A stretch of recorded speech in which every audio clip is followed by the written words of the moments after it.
बोल कलाकार सीताराम। प्रेम भक्तों, आज मैं महाराज रामानुजाचार्य, जो हमारे वैष्णव धर्म के बहुत बड़े विद्वान हुए हैं, उन्होंने भारतवर्ष में घूम घूम कर चतुर्दश धर्म का प्रचार किया और राम जी के अनन्य भक्त होने के नाते उन्हें जगह जगह भगवान मर्यादा पुरुषोत्तम की अनेक लीलाएं, रंगदेव नाथ के वो को इष्ट मानते थे। शास्त्रार्थ के प्रकांड ब्राह्मण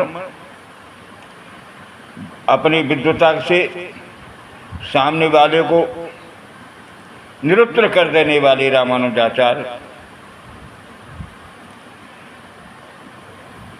घूमते घूमते एक दिन भगवान रंगदेव की ध्यान में बैठे हुए थे।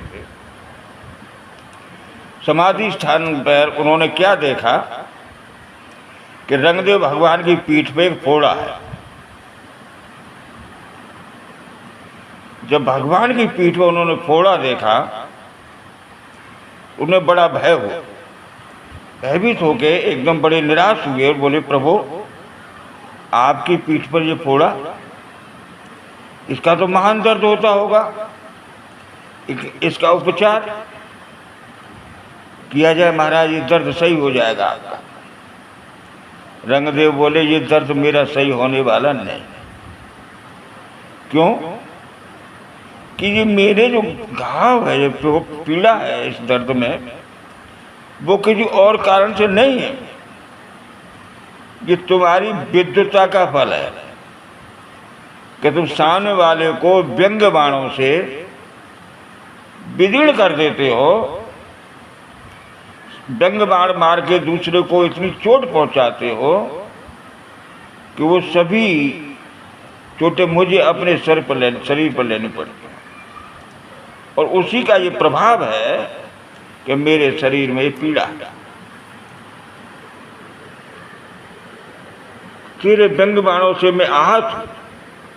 तो आचार्य जी कहने लगे, मैं तो अधर्मियों को धर्म की शिक्षा देकर धर्म के पथ पर चलने की जिज्ञासा रखते हुए उन्हें ज्ञान देता हूं। पाखंड को दूर हटाने के लिए उनसे ऐसी बातें करता हूं। मेरा इसमें महाराज कौन सा पाप है जो उससे दर्द आपकी पीड़ा पर होता है, आपके शरीर पर होता है? उन्हें ठीक है, तुम सामने वाले अधर्मी को धर्म पर लाने के लिए अपनी विद्वता का परिचय देते हो। वो मधुर वाणी में यदि आप दें, अपनी व्यंग भाषा को त्याग कर, अपनी कर्कश भाषा को त्याग कर, तो रास्ते पर भी आ जाएगा और आपकी बात ही मानेगा। जब व्यंग बाणों से दूसरे को घायल करते हो तो वो इतना घायल हो जाता है कि आपकी बात सही होने पर भी मानने को तैयार नहीं होता है। वो हठपूर्वक अपनी बात पर जमा रहता है।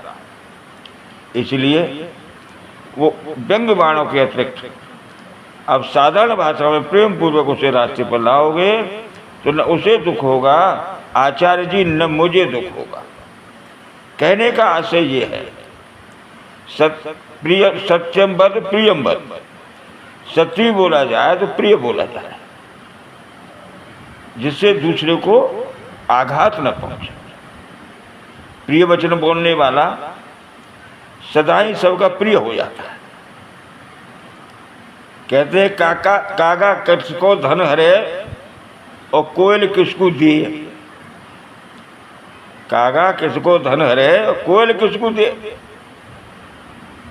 मीठे वचन बोल के सब अपनों कर ले, इसलिए मृदुभाषी होना चाहिए। कर्कश भाषा का प्रयोग कम करना चाहिए।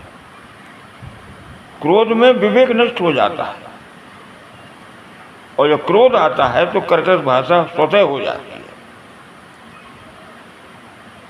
इसलिए हमेशा विचार कर मृदु भाषा में ही भाषण करना चाहिए। बोल कड़ाकर सीताराम।